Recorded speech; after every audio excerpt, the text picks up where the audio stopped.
Welcome to module 3. So we've got some stuff all over the canvas by now. Now it's just a case of building up layers. So this is the beginner's part of it. It's all in acrylic.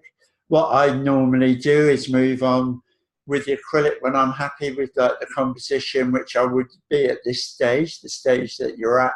I'd start applying oil paints. And of course it is possible to do that with me on another course. Please bear that in mind if you're really interested in using oils. It's a different type of medium, but at the same time there's quite a lot of similarities. I really love oil paints, and that's what I work in most of the time. But I've found that using acrylics to put the base down, and so you've found out something about the colors and stuff. It's really useful. So module 3, we're going to go, this is how I build up my paintings. I go to one area, I go to another, I go round and round, because as you put more paint layers onto your canvas, it changes the dynamics of the picture. But already, hopefully, you've got some sort of grasp about the colors. Now's a good time to shift some of that color harmony. Really begin to sort of trust your feelings and your thoughts and your critical nature, which you may have battled with to begin with. You know, I can't do this, or whatever it is. You've been battling with that. Just start to trust, stand back, look at your pictures, and if there's stuff that you don't like, you can change it. The beauty of using the acrylics, of course, is you can change them dramatically if you so wish.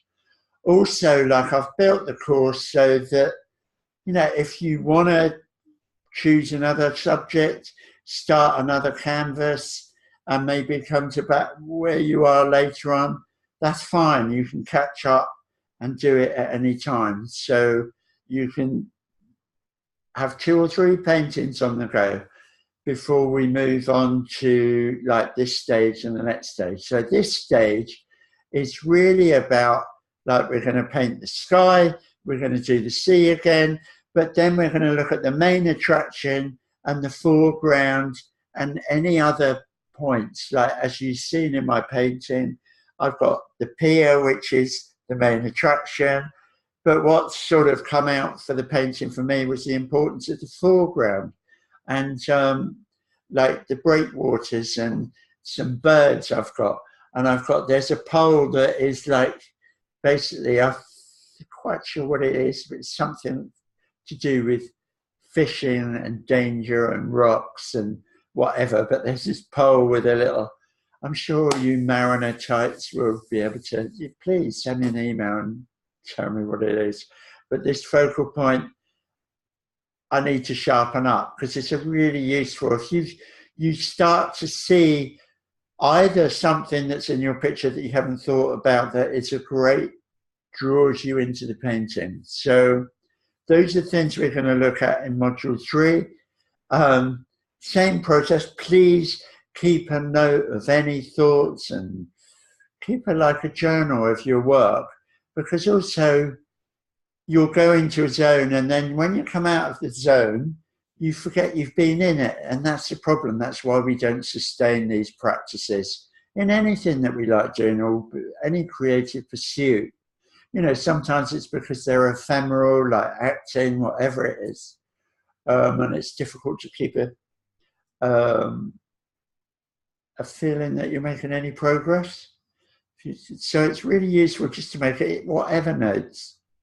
Take pictures all the time. Now what I do is I'm doing Facebook Live. Really moved my art practice on a lot. I don't expect you to leap into doing that, but it's really useful the further you get into your practice.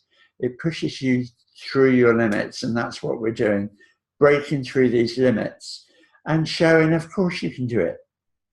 It might just take you a really long time, because you've got something really particular that you want to get. But it's fine. just keep with the process. So there we go. See you next time.